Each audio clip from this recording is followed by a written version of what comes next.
Tashi Delek y bienvenidos a Tíbet esta semana. Este es Raimundo Saldívar con otra edición de las noticias semanales sobre el Tíbet, su santidad el Dalai Lama y la Administración Central Tibetana. Veamos los titulares.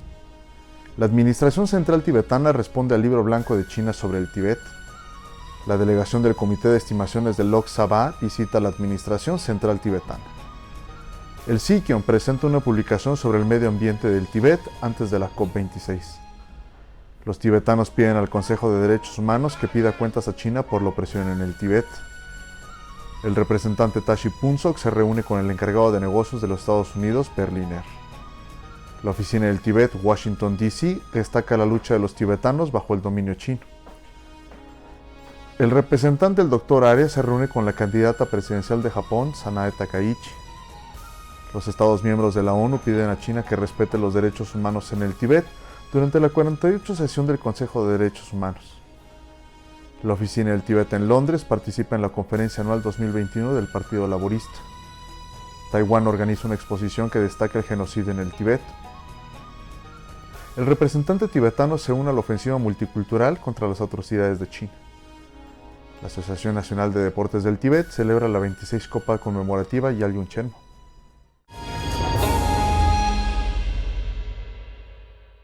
La Administración Central Tibetana emitió el jueves de esta semana una respuesta al Libro Blanco de China sobre el Tíbet que se publicó en mayo de este año. En la conferencia de prensa, el Sikion Pempa Tsering se opuso a la ocupación ilegal del Tíbet por parte de China y dijo que la llamada liberación pacífica del Tíbet, proclamada por China, es solo un disfraz para encubrir la verdad y para desinformar tanto al pueblo chino como a la comunidad mundial para avanzar la ideología del Partido Comunista Chino. What is more important is the way forward. So the way forward right now, as proposed by His Holiness, approved by the Tibetan general public, and adopted by the Tibetan Parliament in exile, still continues, which is to seek a meaningful, long-lasting,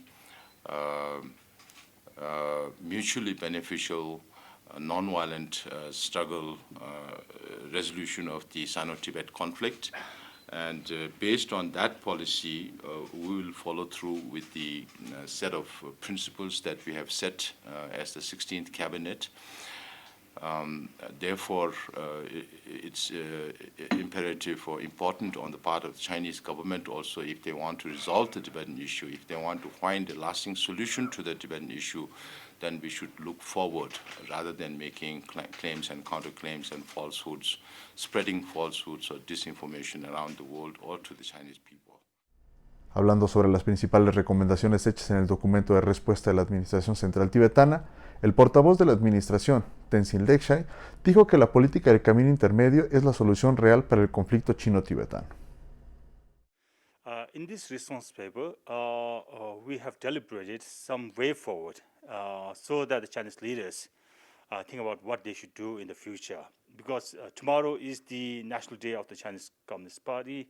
The regime has started 72 years back, and is a good occasion for the Chinese leaders to anticipate and think about what is the real solution for this Sino-Tibetan conflict, and that we propose the Middle Way policy.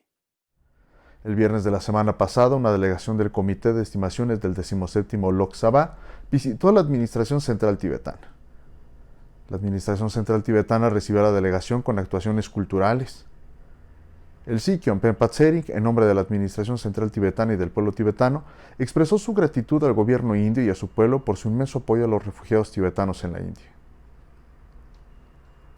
En una conferencia de prensa realizada el miércoles de esta semana, en un esfuerzo por fortalecer el apoyo y la conciencia sobre el tema del medio ambiente en el Tíbet, la Administración Central Tibetana lanzó su última publicación titulada Perspectivas tibetanas sobre el medio ambiente del Tíbet. El Sikion dijo que el libro sirve como un mecanismo potencial para que los gobiernos y los líderes mundiales enmarquen políticas y conviertan el problema ambiental del Tíbet en un caso sustancial. Señaló que el libro será un factor que contribuirá a los asistentes a la próxima conferencia de la ONU sobre el cambio climático COP26, que se celebrará en Escocia. El libro es una recopilación de informes, trabajos y artículos preparados por investigadores del medio ambiente tibetanos de la Oficina del Medio Ambiente y Desarrollo de la Administración Central Tibetana de 2010 a 2020. Durante el evento, el Tibet Policy Institute también presentó su informe anual titulado Tibet 2020, un año de revisión, que destaca los problemas y eventos urgentes que tuvieron lugar en el Tíbet durante el año 2020. Los tibetanos en Suiza y Liechtenstein pidieron al Consejo de Derechos Humanos de las Naciones Unidas que exija cuentas a China por las décadas de opresión en el Tíbet. El sábado de la semana pasada se llevó a cabo una marcha por la paz desde la oficina del Alto Comisionado de las Naciones Unidas para los Derechos Humanos hasta la oficina del Consejo de Derechos Humanos de la ONU, en paralelo a la 48 sesión en curso del Consejo de Derechos Humanos de la ONU. El presidente de la comunidad tibetana, Karma Chökyi, acompañado por el oficial de defensa de la ONU de la oficina del Tíbet, Khalden Tsomo, se reunieron con el representante de la oficina del Alto Comisionado de las Naciones Unidas para los Derechos Humanos y presentaron una carta petición de la comunidad. En la carta petición, los miembros de la comunidad expresaron serias preocupaciones por la intensificación de las políticas de asimilación de China en el Tíbet, la implementación del campamento de verano militar obligatorio para niños tibetanos, el deterioro de la situación en Tsahuampo, zona tibetana de Khartze, y las persistentes violaciones del derecho a la libertad de religión, incluida la desaparición del 11º Panchen Lama Gedun Chökyi Nyima. El sábado de la semana pasada, los tibetanos en Suiza y Liechtenstein también convocaron a su segunda reunión general de escuelas de lengua y cultura tibetanas para discutir y revisar el plan de acción que motivará e integrará a la generación más joven a la cultura e identidad tibetanas.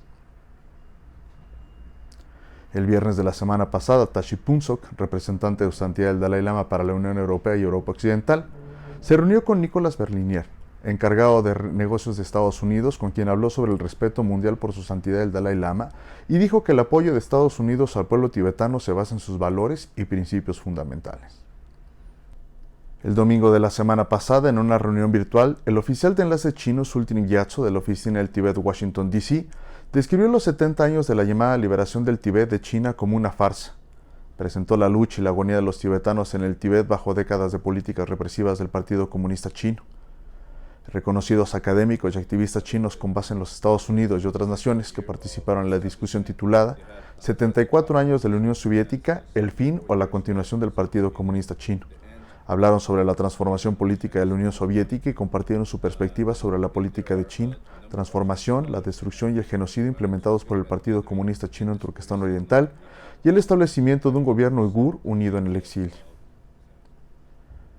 El lunes de esta semana, el representante de la oficina del Tíbet en Japón, el Dr. Sewon Gabo Arya, junto con otros ciudadanos oprimidos bajo el régimen comunista chino, discutieron las violaciones de los derechos humanos que tienen lugar bajo el régimen comunista chino con la candidata presidencial del partido gobernante de Japón, la señora Sanae Takaichi, en el edificio del Parlamento de la Cámara Baja de Japón. La señora Sanae Takaichi prometió que continuará apoyando al Tíbet, a los uigures, al sur de Mongolia y a Hong Kong en su lucha por la libertad. El representante Arya también agradeció a la señora Takaichi por emitir recientemente una enérgica declaración para condenar cualquier opresión y negación de las libertades fundamentales en cualquier región. Delegados de Dinamarca, Alemania, Países Bajos, Suecia, Suiza, Estados Unidos y la Unión Europea, en nombre de 26 Estados miembros, han expresado su preocupación y han pedido a China que respete los derechos humanos en el Tíbet, Xinjiang y Hong Kong en la 48 sesión en curso del Consejo de Derechos Humanos de la ONU. En una declaración oral durante el periodo de sesiones sobre la situación de los derechos humanos que hace un llamado de atención al Consejo, Khalden Tsomo, oficial de promoción de la ONU de la Oficina del Tíbet en Ginebra, expresó su preocupación por los esfuerzos concertados de China para diluir y disolver todo rastro de la cultura tibetana, uigur y del sur de Mongolia. China's concerted efforts to dilute and dissolve all traces of Tibetan, Uyghur, and Mongolian culture are on full display. In the last 60-plus years, Tibetans' rights have been consistently violated by China. Tibetans live in a virtual police state. Studying in Tibetan language is heavily restricted. Most recently, over 100 Tibetans from Zawinpur Township in Tibetan Kham Province were arrested under charge of keeping the photo of Nobel Peace Laureate, the 14th Dalai Lama.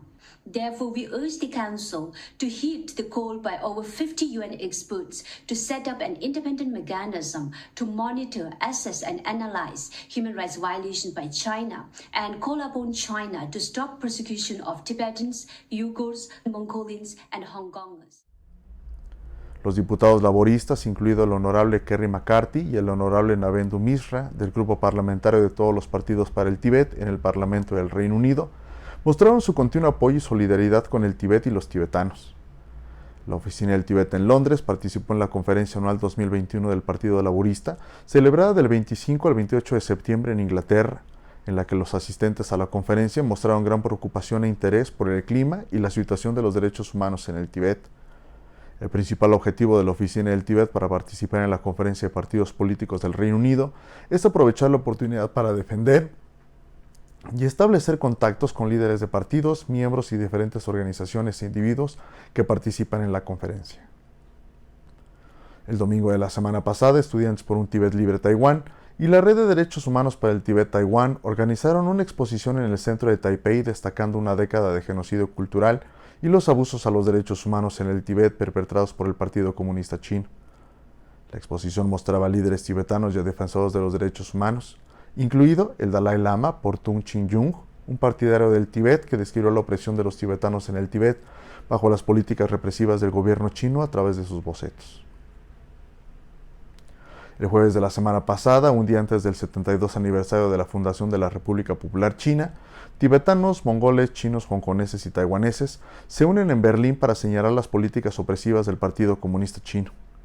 Organizado por La Voz de Europa, con sede en Alemania, y la Federación por una China Democrática, Jayant Sering, editor en jefe del sitio web oficial en chino de la Administración Central Tibetana, se unió virtualmente a la Conferencia Internacional sobre la Humanidad en una encrucijada con China.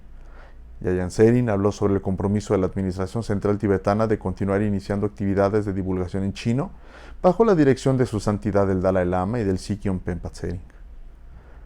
Representantes de Turquestán Oriental, Mongolia del Sur, Hong Kong y Taiwán, incluido el embajador de Taiwán en Alemania, asistieron a la conferencia y hablaron sobre la violación de los derechos humanos por parte del Partido Comunista Chino, la eliminación de la cultura y el idioma de los grupos minoritarios bajo su gobierno, la destrucción del medio ambiente y la represión de activistas de derechos humanos. Desde el viernes pasado, la Asociación Nacional Tibetana de Deportes está celebrando la 26 Copa de Oro conmemorativa Yalum Chenmo en el asentamiento tibetano de Clement Town, en Dehradún. El tan esperado torneo de fútbol se lleva a cabo bajo un estricto protocolo para la COVID-19. This year we have 10 teams and all the teams have arrived safely and we are following the COVID protocol very strictly throughout the matches. There will be 27 matches and the live matches will be shown at Tibet TV. We hope to have a fair play and successful football tournament this year. Thank you. En esta ocasión, 10 equipos de diferentes asentamientos tibetanos están participando en el torneo que no pudo celebrarse el año pasado debido a que la situación de la pandemia en la India se agravó. Este evento deportivo, en la comunidad en el exilio, se celebró por primera vez en 1981 en memoria de la difunta madre de su santidad el Dalai Lama. Los fans del deporte pueden ver la transmisión en vivo del torneo en la página de Facebook de Tibet TV. Es todo por hoy, nos vemos la próxima vez, que tengan una excelente semana.